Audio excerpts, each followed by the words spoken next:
Pessoal, me perguntaram aqui se eu estou lançando as trajetórias, como é que muda? Então vamos supor, por exemplo, que no século I, nós estamos montando as trajetórias nessa direção. Século II, século III, ou seja, vai acontecer. Mas lá pela tanta, aparece um missionário e eu ouço o missionário.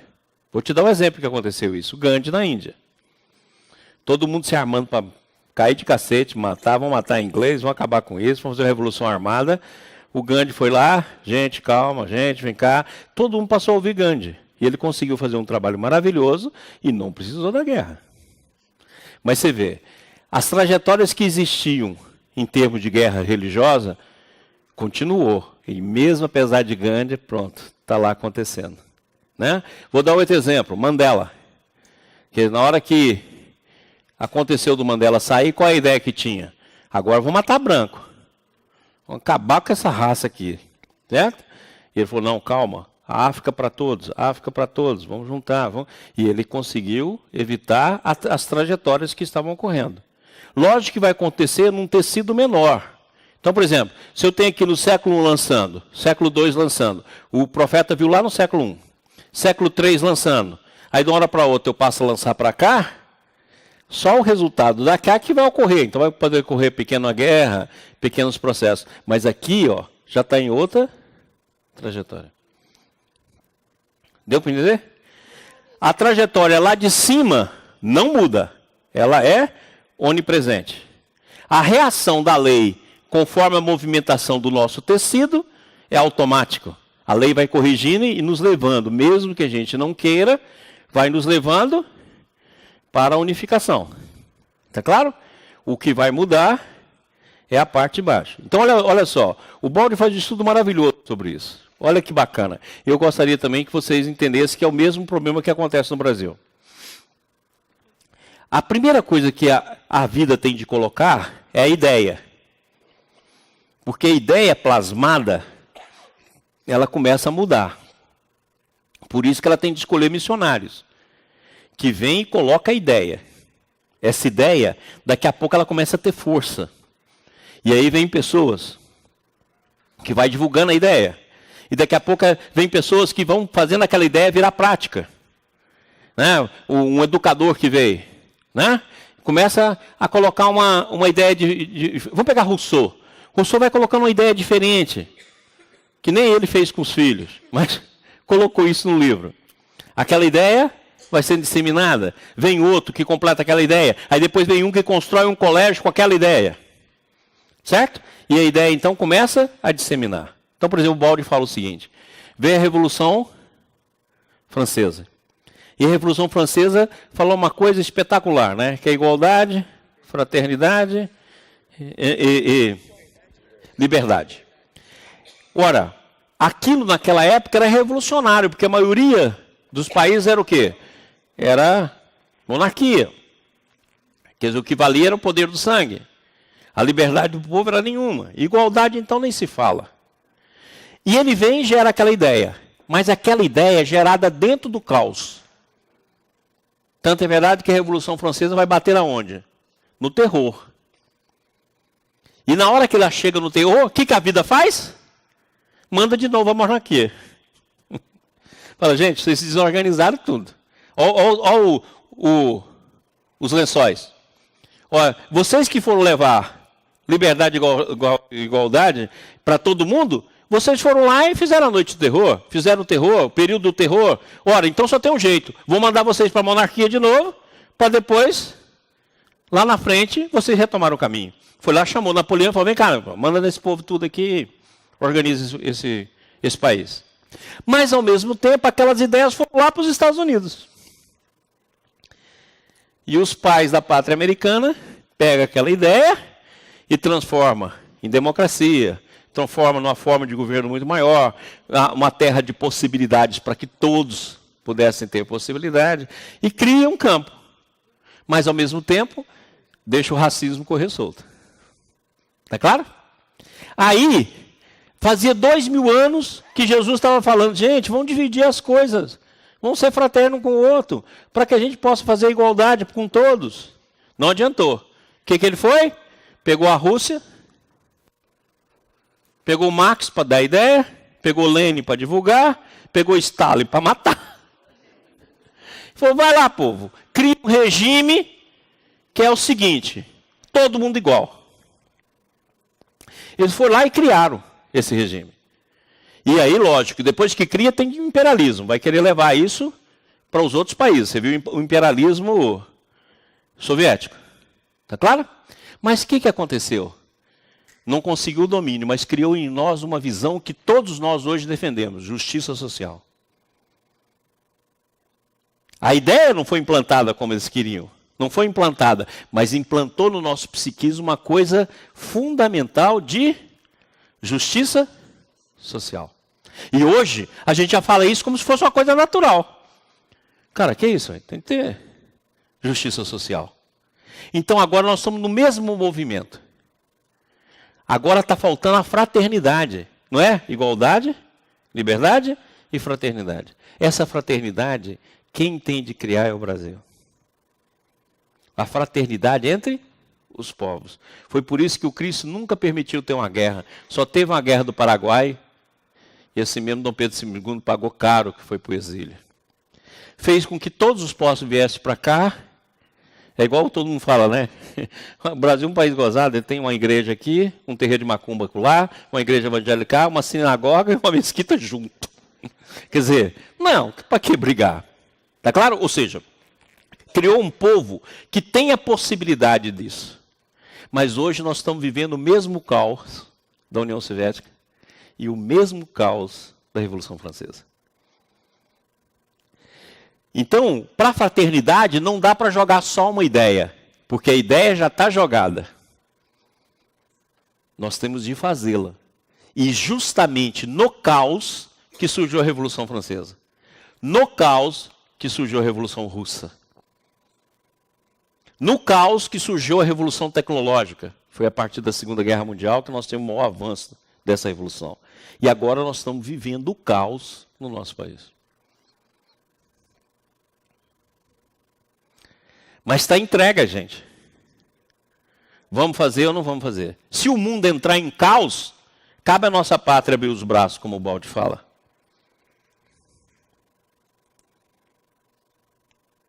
Cabe a gente.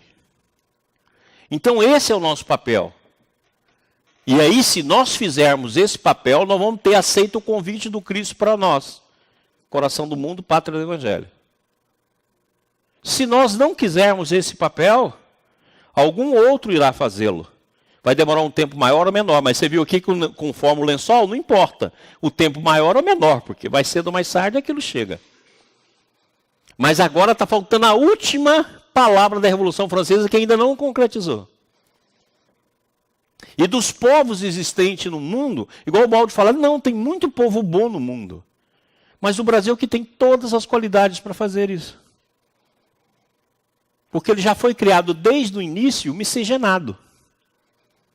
Desde o início com todo mundo. O brasileiro desde o início ele já é religioso. Igual eu estava contando lá, eu e Silvio agora tivemos lá na Polônia, na República Tcheca, em Berlim, etc. E nós fomos em Praga, e lá em Praga teve um rapaz muito, muito bacana lá, um estudante lá que serviu de guia para a gente, mas um menino muito inteligente. Aí quando acabou tudo, eu falei assim, cara, como é que é a questão da religião, da religiosidade aqui, como é que é? Ele falou assim, uai, doutor, minha mãe e minha avó falavam nessas coisas.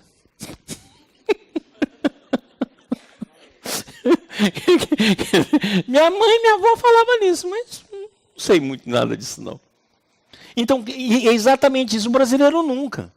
Você fala assim, você não, o que você é? Você fala, se eu faço uma fezinha lá na macumba, eu faço uma fezinha aqui, eu frequento o centro, quando a coisa aperta eu vou lá, né? A gente sempre tem alguma coisa. Aqui não tem jeito, sempre tem alguém, né?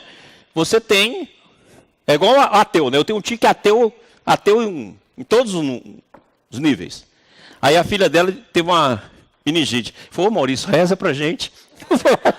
Que ateu à toa é esse? Você não é ateu não, cara? Ah, mas pra minha filha, reza aí. Filho ateu vagabundo. Maurício, reza aí pra gente. Entendido, então? Nós temos essa possibilidade, só que vivemos um caos. Mas se você estudar, é o mesmo caos da Revolução Francesa. É o mesmo caos da Revolução Russa. É agora.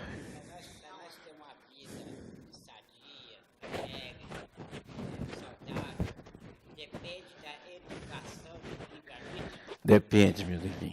Depende, sim. Isso, tudo resume na sua frase, educação e livre-arbítrio. É isso aí. Entendido, então? Nós estamos nesse momento, nós estamos vivendo um caos. Esse caos pode agravar? Não tema, pode. Não tema, pode. Pode agravar, né? Mas eu recebi uma mensagem ontem que eu gostei demais. Falou assim: Mouro num país tropical, abençoado por Deus. Então, se nós formos pegar essa linha do Mouro no país tropical, eu acho que é melhor do que essa. Não teme. Entendido? Então, agora esse é o nosso momento. Se nós vamos fazer isso, aí é uma ação coletiva dos bracinhos. Mas está previsto. Ou seja, aqui de cima já veio uma ordem que um país no mundo vai acabar de fazer. Um já fez a liberdade, o outro já fez a justiça social, e agora um tem de fazer a fraternidade. Só que a fraternidade não pode ser ideia. Eu lanço uma ideia para o outro fazer, porque não dá, porque ela já foi lançada. Ela tem que ser feita. E esse país convidado é o Brasil. É aqui de cima. Agora, se os bracinhos do brasileiro vai acompanhar o movimento do lençol divino, é uma escolha coletiva.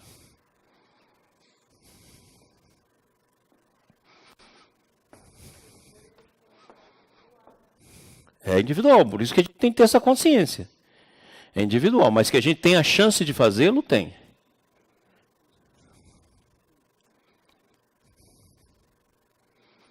E isso no caos. Não vai melhorar para a gente fazer. É desse caos, é igualzinho aconteceu na Revolução Francesa. E se você estudar bem a história, você vai ver que todas essas conquistas nasceram dessas ideias, né? Que foram lá e foram movimentando. Essas ideias movimentaram o mundo até hoje. Esses últimos séculos têm vindo em cima dessa ideia. Né? Tanto é verdade que você quer uma democracia cada vez mais aperfeiçoada. Né? Você quer uma democracia cada vez mais aperfeiçoada. Você quer a liberdade para todo mundo. Liberdade de tudo, liberdade de gênero, liberdade de cor, liberdade de tudo. Né? E você quer já justiça social. Não, calma lá, a gente tem de ter uma justiça social. É igual eu perguntei para esse rapaz, né, lá da República Tcheca. Eu falei assim, e depois dos russos aqui, né? Como é que foi a história de vocês? Ele falou para mim assim, olha, sabe a coisa melhor que teve dos russos? A preocupação com o processo social. Aqui a nossa base social é muito forte, graças a esse período de invasão que teve aqui. Então a parte social não perdeu. Então nós temos uma boa educação pública, a gente tem uma boa parte de moradias, e nós temos uma boa parte de saúde pública, e a parte de transporte aqui é maravilhoso. Então eu achei incrível, a parte do transporte deles, eles têm todo o transporte subsidiado para todos. Então se um trabalhador lá comprar um passe de 150 euros, ele anda durante um ano em todos os trens, em todos os ônibus, em todos os metrôs, tantas vezes que ele quiser. E o passe pode passar para o filho, pode passar para a mulher. Beleza. Foi igualzinho no nosso país, lá também é assim. Só que é 150 por semana. Mas é assim. Lá nós também fazemos isso. Então você imagina, essa realidade que o Baldi discute tão bem, ele fala sobre isso. Então nós estamos num momento que agora é nosso momento de escolha. É um caos? É um caos. É um caos político? É um caos político. Mas agora, se o mundo entrar num caos maior ainda, cabe aí o Brasil oferecer as oportunidades para que faça isso.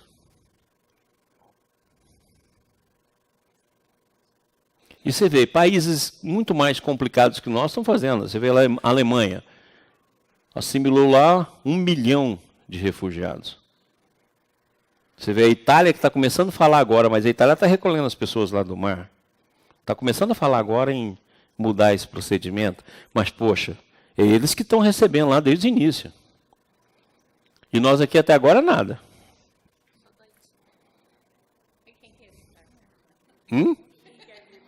Qualquer um deles. Imagina, sair daquele inferno. Fala assim, está aberto aqui, não vamos mandar aí o avião do Temer te buscar e trazer. Veio um monte. Mas você vê que até agora nada, né? Então esse é o processo que a gente tem de fazer, né? Essa é a nossa missão. Se nós vamos aceitar, é um livre-arbítrio coletivo. Se nós, né, vamos aproveitar as bolinhas já lançadas nessa direção e vamos continuar, vai ser a nossa escolha. Ou se nós vamos mudar a posição e jogar para o outro lado.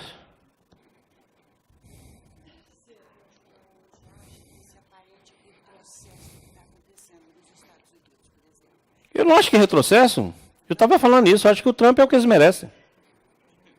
Eu acho. Eu acho que não é para retrocesso, não. Aquele país merece o Trump. Merece.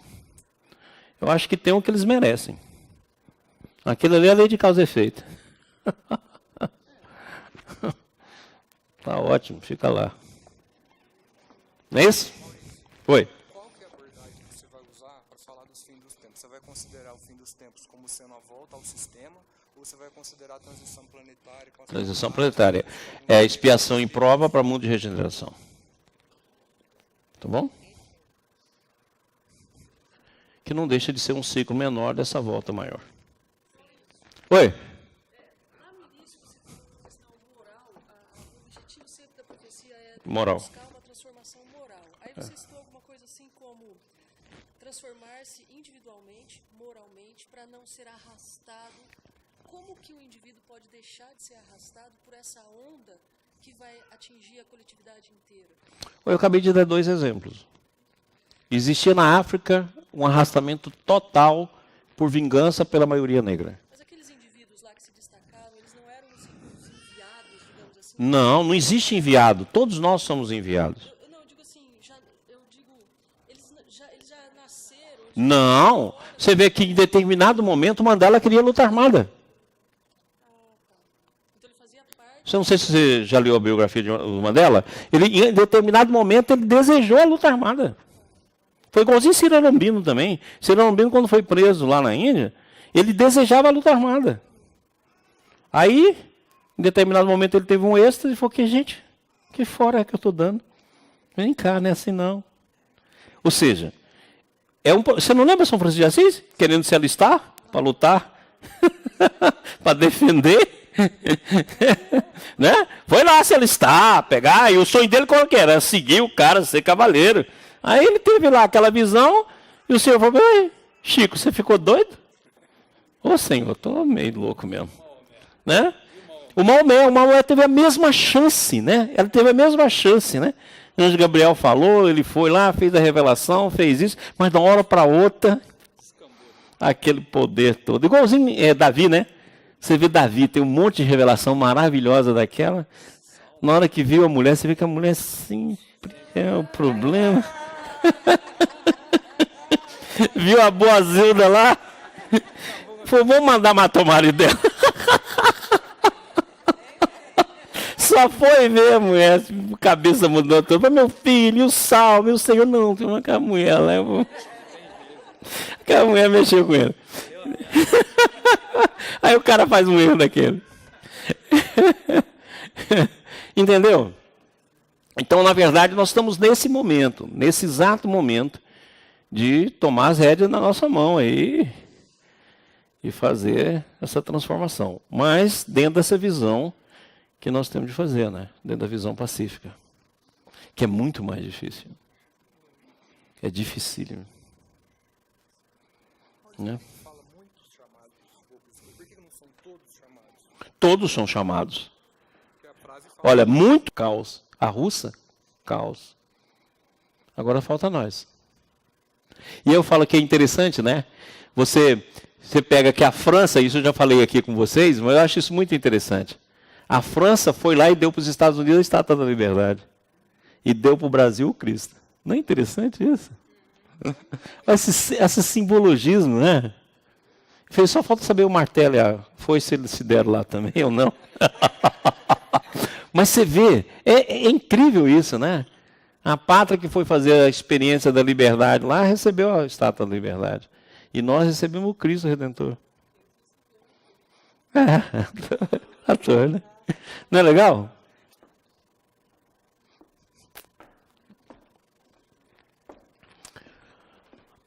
Pessoal, então aquilo que nós estávamos conversando, o nosso caminho de ida é o mesmo de volta. Tá claro? Então, consequentemente, fica fácil prever. Porque já pré-existe. Então, eu já sei que na evolução eu vou sair dessa linha e vou vir para essa. E se eu conheço a lei dessa linha e sei como é que ela funciona, eu posso prever o que vai acontecer aqui. Entendeu essa imagem?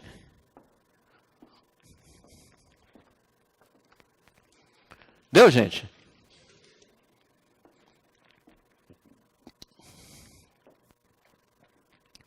Na profecia, o homem se aproxima das esferas superiores, onde não há tempo, e que, por sua perfeição, são naturalmente determinísticas. Mas onde não existe o tempo, tudo é presente. Os acontecimentos não aparecem cindidos na sucessão que os devora, ligados por uma cadeia de causalidades. Onde tudo é determinístico, o futuro não pode ser um mistério. É assim que a profecia é possível, porque quanto mais se sobe para o ápice e para a unificação, tanto mais se pensa e se obra com perfeição, isto é, deterministicamente. Mas não compreenda esse determinismo como fosse algo único.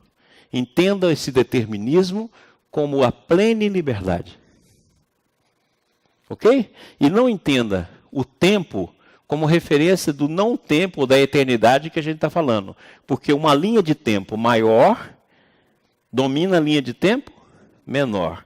E para aquela linha de tempo menor, aquilo é não tempo. Deu para entender? Deu ou não?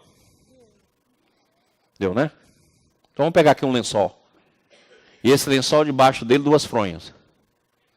As fronhas são dois tempos.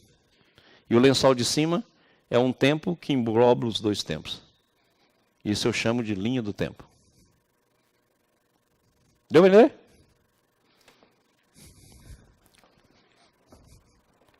Olha lá, ó. Então isso aqui, essa imagem que a gente queria que todo mundo aqui olhasse para a gente poder entender. Ó, o determinismo da perfeição é a plena liberdade e a vivência das possibilidades infinitas, aqui representada pelo processo de ascensão. E o determinismo da queda é o condicionamento, representado pelo homem em pedra. Então, quanto mais densificado, mais determinismo e mais condicionamento. E quanto mais ascende, mais determinismo da perfeição e mais plena liberdade. Deu para entender? Esse que é o determinismo da perfeição que o Baldi fala. Ou seja, quanto você mais ama, mais liberdade você tem. E quanto menos você ama, menos liberdade você tem. Então você entende que a gente não tem livre-arbítrio? Porque a gente não tem amor? Nós temos condicionamento. Porque escolher, igual eu falei ontem, né? Escolher entre o bem e o mal não é livre-arbítrio, é ignorância. Entendido?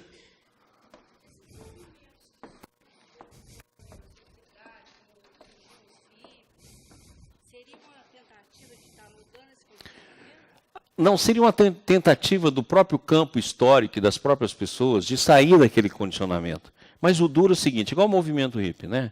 Um movimento que começou tão bem que poderia ter tido... E alguns caras que vieram de lá gerou essa sociedade que nós estamos tendo hoje. A gente também não pode falar assim, né? Porque teve muito cara bacana que saiu de lá e que veio com essas ideias, e essas ideias estão aí até hoje, como ecologia, etc, etc, etc. Mas poderia ter sido um grande movimento se não tivesse sido condicionado novamente pela droga, por um monte de outras coisas que poderiam ter sido, não ter sido dessa forma. Entrou no outro. É uma pena, né? Porque gerou muitos frutos, que poderia ter gerado mais frutos, mas o condicionamento não deixou. Ok?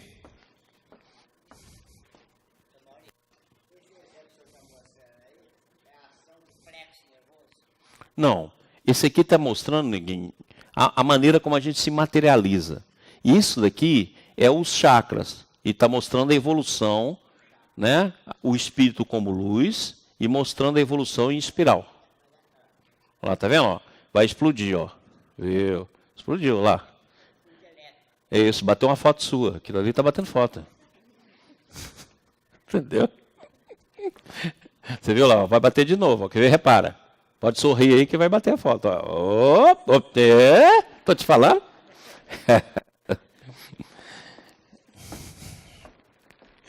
A profecia é, portanto, logicamente possível. Sendo um ato de inspiração, quanto mais ascendemos na direção das grandes linhas da história, que eu chamo de linhas do tempo, menos elas obedecem ao capricho humano, porque mais nos avizinhamos dos grandes planos da lei. Viu aqui? Os grandes planos da lei estavam representados aqui no nosso teatrinho, pelas bolinhas de cima. Certo? E mais está comandado e se manifesta evidente em sua natureza, que é determinística. Dentro daquela visão, determinismo, o plene, liberdade. E aqui o tecido, ó. O tecido que tudo dirige, o tecido que tudo faz. Que é o nosso lençol aqui, representado pelo lençol. Certo, meu povo? Tudo bem? Já cansou? Não? Tudo bem? Alguma pergunta aí pra gente? Fala bem alto, sim, com vontade. Cadê o microfone? O Felipe é terrível. O encargo que ele recebeu, ele não cumpre não, né? Aí eu arrebento logo com você, vamos na brasa. Não, por que o espírito densifica? Por que houve a queda? Ah, isso a senhora vai fazer o favor de ir lá na TV Ibis e assistir lá 200, tem 150 vídeos lá falando sobre isso. E você compra as 24 obras de Ubaldi e estuda. Então, eu temia, por isso que não... Você vai lá. Ibis com 2b.com. Certo? Aí você vai lá, Instituto Pietro Baldi, compra lá os 24 volumes. Certo? E lê. Oi. Só um instantinho, é simplória aqui a pergunta. Eu não estou conseguindo entender. Se você não tem livre-arbítrio, como você disse, como é que você pode ser penalizado? Não. Você tem livre-arbítrio no sistema, que eu vou chamar de livre-arbítrio primordial. Você fez a escolha. Depois você caiu no campo do espírito, você fez outra escolha. Aí você foi descendo. Quando você chegou na fase da matéria, você perdeu até o ser. Então, na verdade, que o seu ser virou movimento. E agora que nós estamos aqui, nós não temos livre-arbítrio, nós temos condicionamento. Imagina, um cara que escolhe entre o bem e o mal, esse cara é louco. Não se imagina, gente, raciocina isso que eu estou falando. Você escolhe entre o amor e o não amor. Você escolhe em perdoar e ser cruel. Não, eu estou em dúvida. Cara, a gente faz isso. E a gente chama isso de livre-arbítrio. Será que eu vou ser cruel? Vou enfiar um espeto no olho dele? Não, acho que eu vou. Ué, nós fazemos esses raciocínios. E a gente acha que está certo. Então fala assim, você é o quê? Espírita. Ai, que inferno. E você raciocina assim, e nós raciocinamos assim. Ora, isso é livre-arbítrio? Livre-arbítrio é escolher entre o amor e o amor maior. Entre o amor e se dar maior. Isso que é livre-arbítrio. É como Jesus fala, ó, ninguém é mais amigo do que para o outro do que aquele que dá vida pelos seus amigos. Aí você pensa assim, a vida de Jesus que foi ali na cruz. Não, ele está falando assim, ó, moçada, eu estou há 4,5 bilhões de anos cuidando de vocês. Eu dei minha vida para vocês. Não é a vida lá da cruz, não, ô idiota, ô burrão. Eu sou amigo de vocês, eu dou uma vida para vocês, faz 4,5 bilhões de anos que eu cuido de vocês.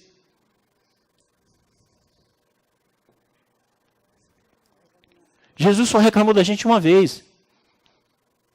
Se eu fosse ele, eu acabava com vocês. Nós, acabava. Mas ele reclamou da gente uma vez só. Ele viu e falou assim, ô raça incrédula e perversa, até quando vai me fazer sofrer?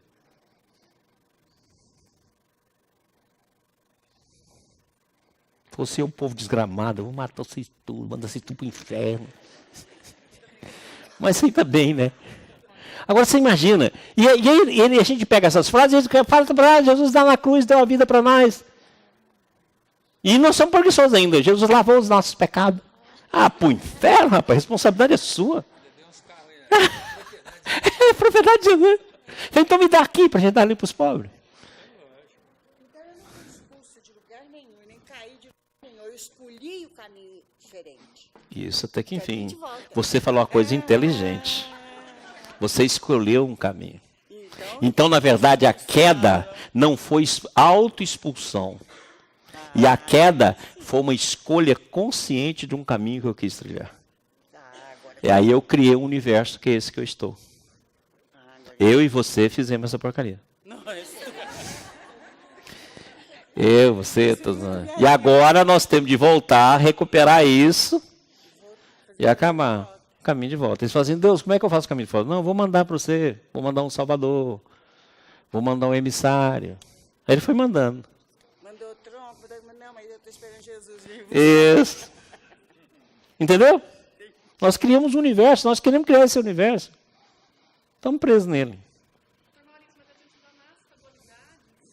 Aqui embaixo. Lá em cima, não. Mas não tem problema. Se você não tiver, a gente dá um dor para você e a dor te mostra. Mas esse é o raciocínio.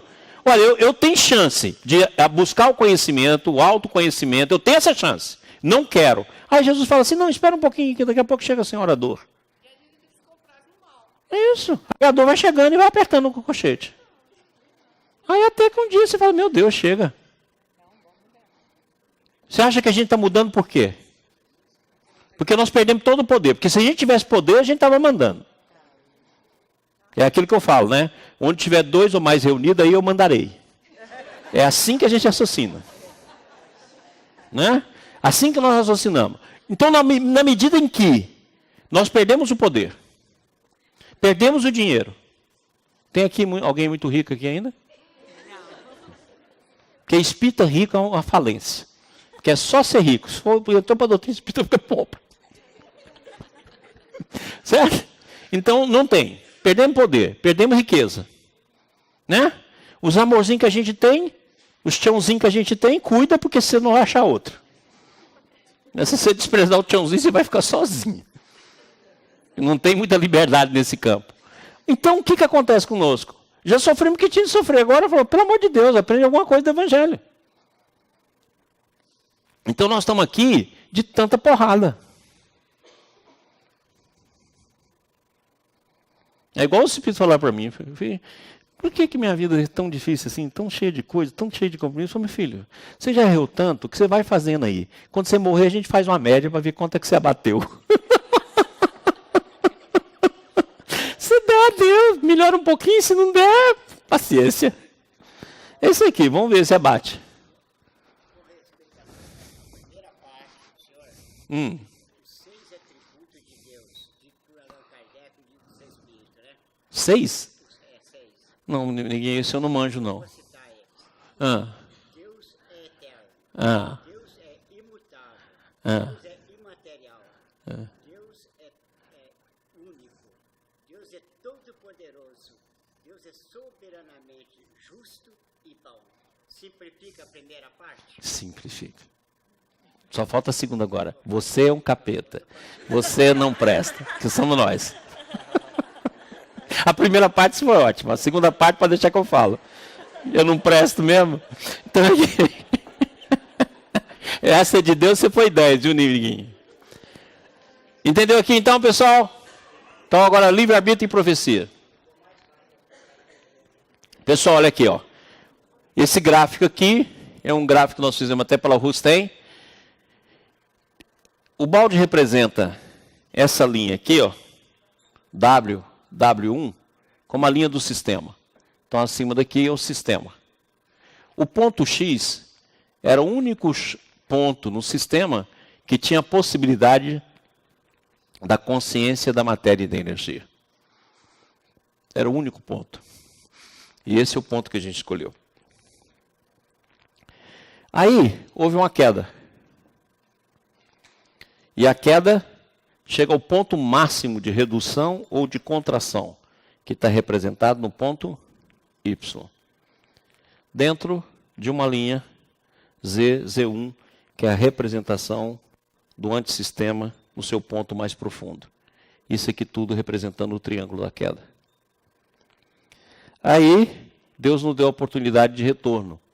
E essa oportunidade de retorno ele chama de evolução, que é o triângulo amarelo aí representado. Não coloquei as mesmas cores que o balde colocou por causa da televisão, que não fica legal o vermelho. Então aqui, ó, nós estamos num processo de evolução. Esse processo de evolução tem variáveis. E essa linha no meio aqui, ó, que o balde coloca como a linha onde ele faz todas as referências, é a linha da evolução moral de Rustem. É a evolução em linha reta.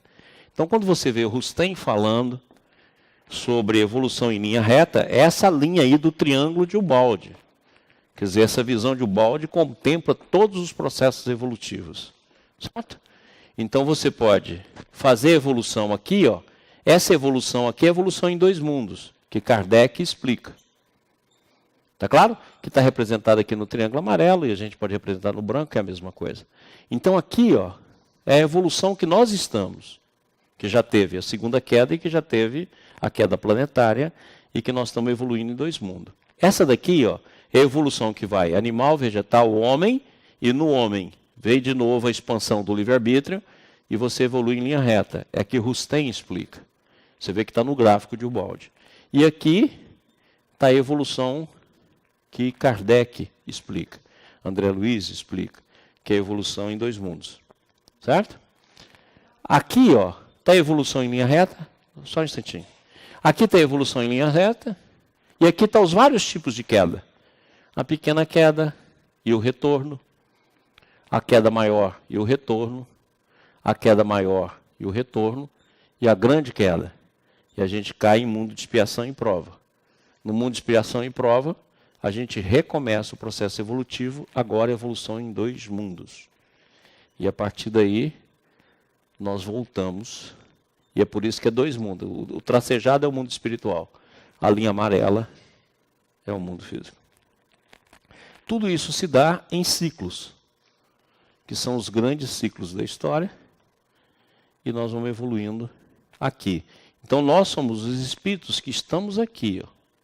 Aqueles que foram por aqui ascenderam, aqueles que ficaram aqui não caíram, e aqueles que caíram muito embaixo ainda estão na parte inferior, por isso que a gente vê átomo, vê animal, vê vegetal, vê o homem. Certinho?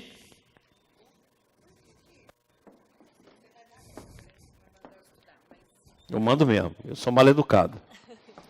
Do W lá, a queda, quando você está no sistema, né, eu entendo mais ou menos, porque eu não estudei o balde. Eu entendo que esse ser, o espírito, seja muito evoluído em todos os sentidos. Como que ele cai se ele está tipo um anjo? Ele vai escolher voltar para... Não, porque você está pensando no anjo que você tem na sua cabeça, que é o anjo que já ascendeu. Nós estamos pensando no sistema como uma perfeição relativa em relação a Deus, onde você lhe é permitido fazer todo e qualquer movimento. E nós fizemos um movimento. Lógico, você optou por isso. Você opta até hoje. Como é que você pode falar isso se você opta até hoje? Você pode falar que um monte de coisa que Deus fala para você, você não toma conhecimento. E você ainda está horrorizada? Uai. Não podia, você não continua fazendo. Então, e Jesus... Não foge não. Não vem com fingimento não. Você não continua fazendo isso, gente? Quantas coisas fala para nós o tempo todo? Muitas vezes o Espírito incorpora e fala, minha filha, não faz isso. E você faz. Uai, e você está surpreso com o quê? Que o quê? Fingimento. Agora, só uma curiosidade. Jesus não caiu? Não, caiu. Tanto é verdade que falei, eu venci o mundo. O sinal que ele teve a queda e recuperou. Então, ele não evoluiu em reta. Não, evoluiu em linha reta. O Rustem fala que ele evoluiu aqui, ó. Mas caiu. Lógico, caiu. E Deus cria. Pronto. Cria não, eu não falei no começo. Eu dou uma porrada no você agora mesmo. Então, não usar essas palavras. Não, é complementar. Jesus não foi criado primeiro que nós. Não, esse organismo não tem criação. Como é que ele foi criado primeiro que nós? Você falou isso. Então, ele foi mais, sacou mais o negócio e tudo. Não sacou não, teve a mesma oportunidade. Se deixou conduzir pelo campo da humildade. Você não quis a humildade. Não sei. Isso é um assunto que não vão ter de esperar outra revelação para a gente saber a que nível ele caiu. Cada um de nós tem uma opinião, né? O Jorge tem um, eu tenho outra. Mas isso aí a gente tem de esperar. Tudo bem? Está bem ofendido? Então, beleza.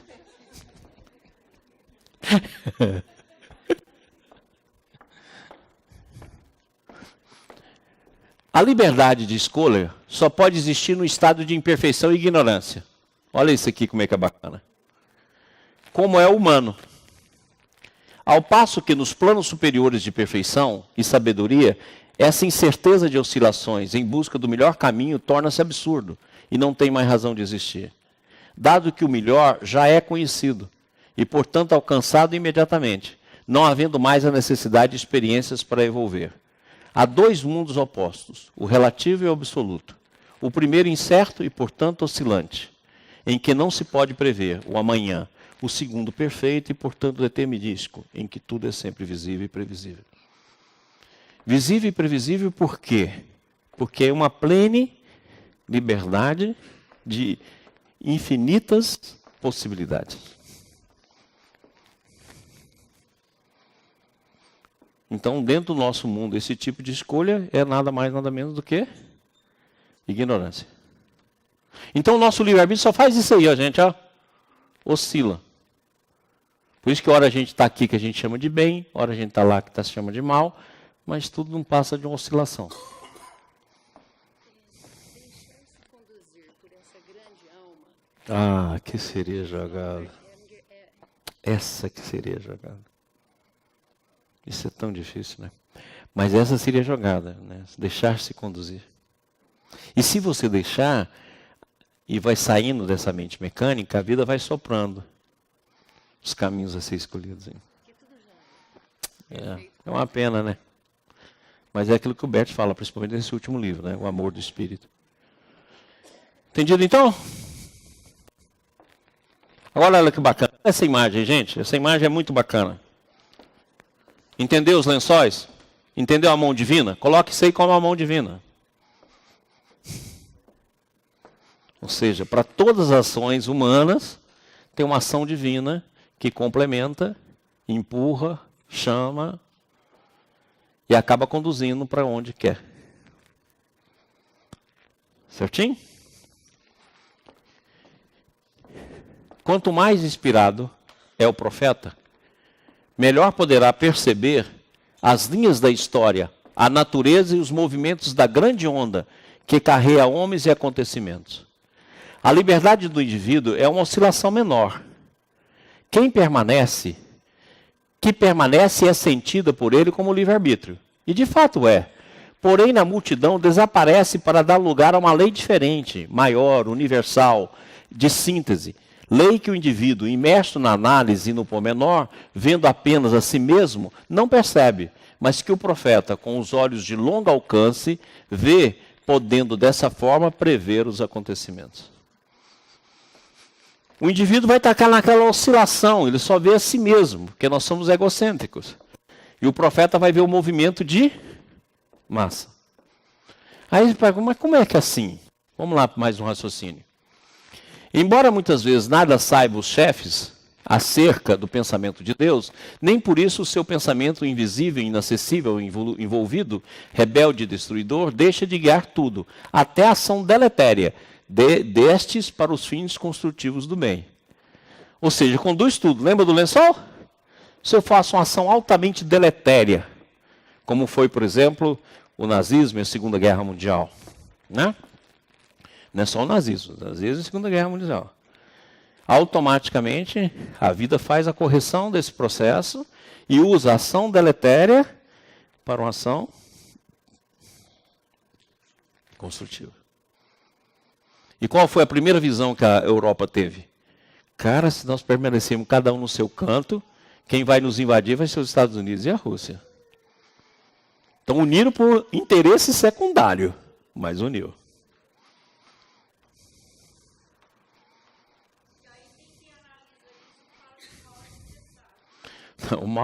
O mal é a sem-vergonhice do mundo. E o bem é a tentativa de corrigir essa sem-vergonhice. Lógico. A minha pessoa fala assim, a gente só percebe a beleza porque tem a feiura. Ah, o sofrimento porque tem a alegria. Quem vai ao inferno? O amor não precisa nada disso. Felicidade é exatamente viver na plenitude, não ter o contrário. O contrário é coisa de evoluído. É evoluído. A mesma coisa você fala assim, Senhor, obrigado, porque eu tenho as refeições do meu dia, eu tenho o cobertor aqui no copo, quando muito não tem. Olha que sacanagem. Mas muito não tem. Olha como é que eu sou, Senhorzinho. Obrigado, viu? Aí o Senhor fala assim, então levanta da sua cama e vai ajudar quem não tem, ou sem vergonha. E você ainda reza, agradecendo a Deus.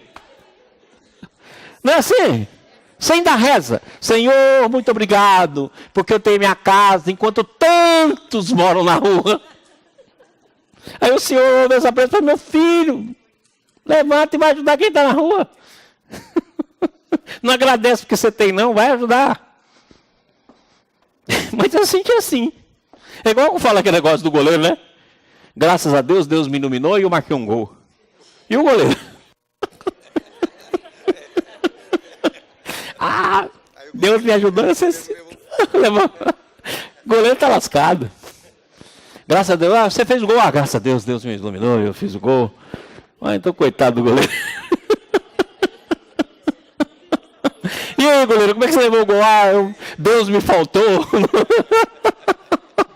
E o cara conseguiu fazer o gol. E aí, ó, aquela ideia que nós mostramos do lançamento, ó. Presta atenção, ó. Aquela imagem da bolinha, o lançamento do ser humano. Viu lá?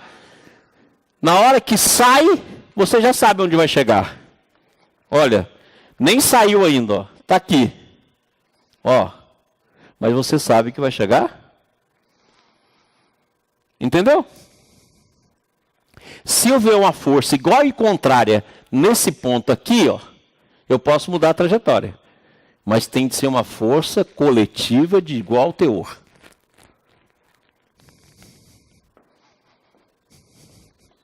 Entendeu a bolinha? Entendeu, gente? Olha, antes de sair lá, eu sei que vai chegar, ó. Olha como é que já está determinado. Agora, se eu conseguir fazer algo aqui, com igual intensidade, ainda posso mudar.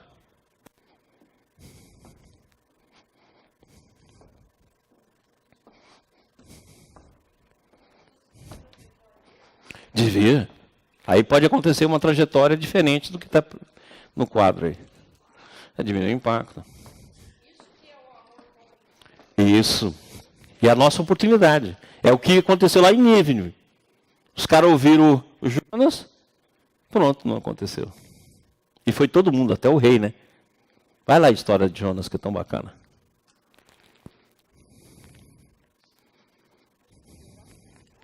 Agora, vai que você lançou ali, né? Surgiu um capeta.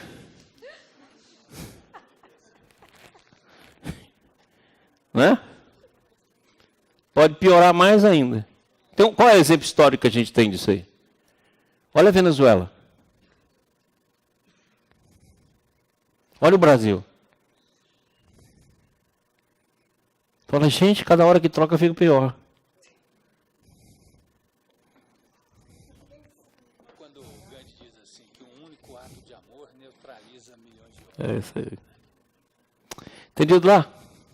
Olha que bacana. Olha o que o Baldi fala.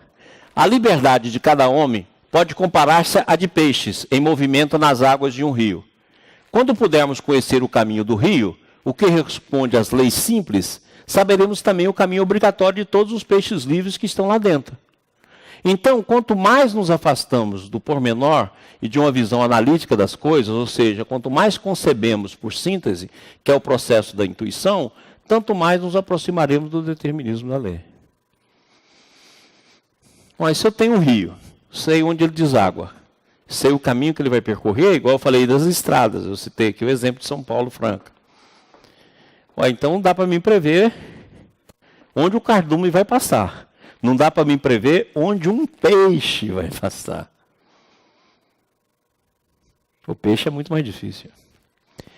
Mas o movimento coletivo, não. Então, na verdade, que quem é pescador, né? Na minha época de pescaria, o barqueiro falava assim, não, seu Maurício, na segunda-feira o cardume passa por aqui. E era dito e feito. Segunda-feira o cardume subiu o rio e estava lá. Porque é o movimento coletivo. Isso aqui também é uma ideia maravilhosa. Presta atenção nessa passagem aqui. Isso aqui explica muita coisa. Para melhor compreensão, referirmos-nos a um fenômeno paralelo, conhecido também na física atômica. O movimento de cada uma das moléculas num gás não pode ser previsto, porque é livre e irregular. Porém, mover-se devagar ou rapidamente em qualquer direção. Podem mover-se devagar ou rapidamente em qualquer direção. Mas o choque de bilhões de moléculas de gás contra determinada superfície produz um impulso constante que obedece a lei simples e bem definida.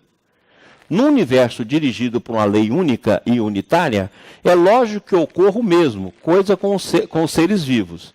E assim nolo mostram com efeito as estatísticas.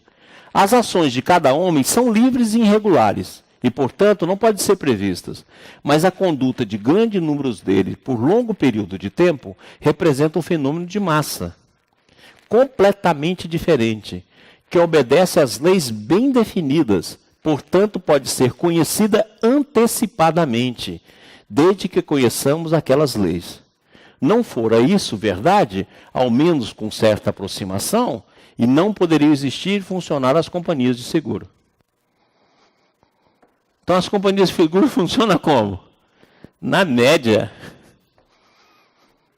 Né? Tanto é verdade que quando chega nos processos da natureza, eles caem fora. Que isso aí não tem como prever. Mas a quantidade de acidente, a quantidade de roubo, dá para prever em cada época. Porque é um movimento de massa. A mesma coisa. Então é altamente previsível o movimento. Não dá para você prever o movimento de cada partícula. Mas o movimento das partículas batendo aqui tem uma lei e uma expressão matemática.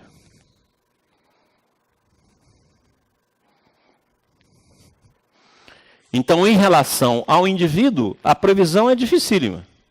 Em relação ao coletivo, as previsões são fáceis, porque vai depender daquele movimento do bracinho que nós mostramos.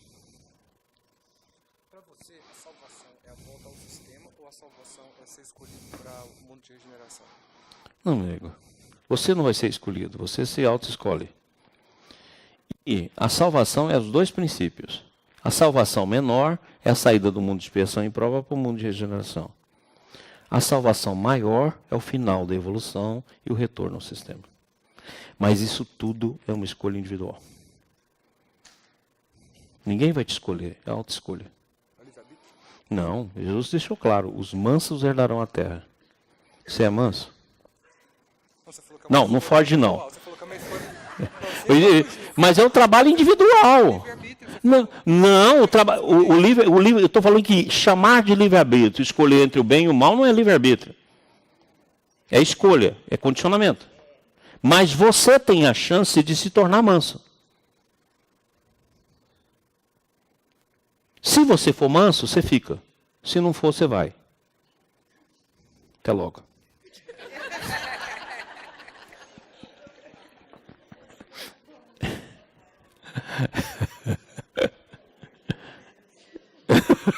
Uma praga, né?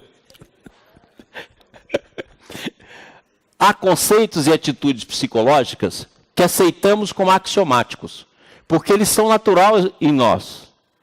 Elas são parte integrante do nosso mundo e da nossa psique. No entanto, perdem seu valor tão logo saímos daí.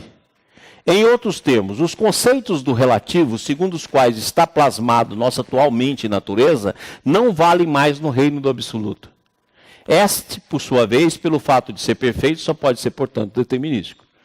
Então você entendeu que essa visão de criação, essas visões que pertencem ao nosso mundo relativo, e a gente joga no absoluto, é um contrassenso?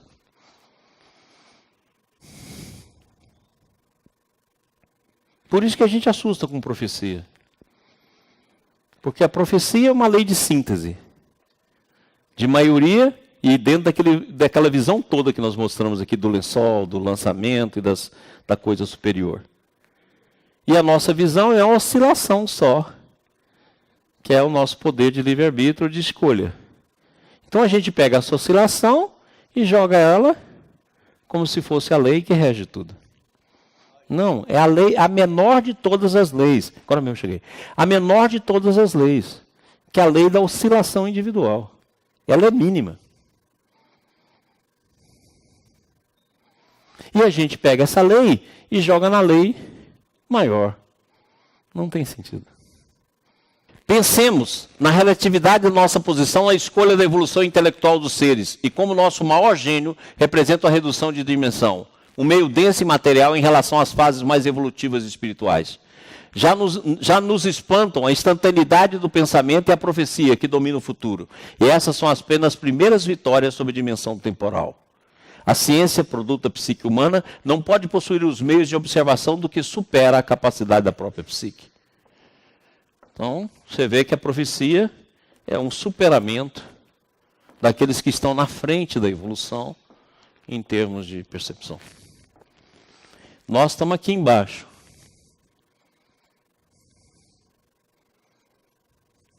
É por isso que Jesus tem uma frase maravilhosa, né? Vós sois aqui de baixo, eu sou lá de cima.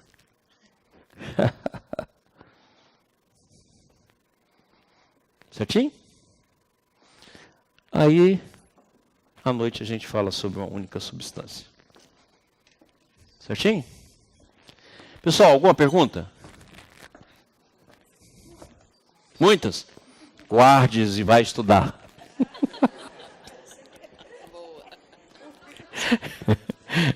Não descanse enquanto não responder todas.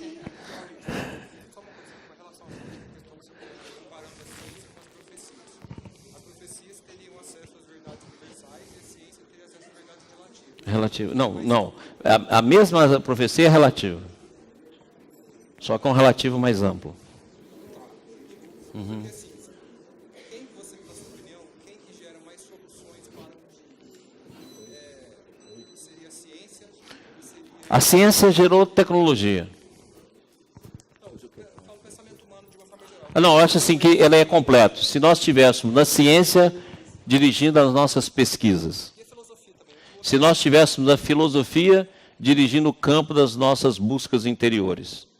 E se nós tivéssemos a religião como princípio de recepção da revelação, era o ideal. E se tivéssemos na arte o campo onde a gente expressasse harmonia, os campos do conhecimento seriam preenchidos. Você fala em religião ou espiritualidade? Não, eu falo em religiosidade. Religião é a invenção dos homens. Religiosidade é a nossa união com Deus. Certinho? Pessoal, hoje à noite, então, eu queria dar uma visão nova sobre a queda, a maneira de encarar a queda de uma maneira mais unificada. E aí eu vou falar hoje à noite sobre isso, tá bom? Beijinho para vocês e até mais.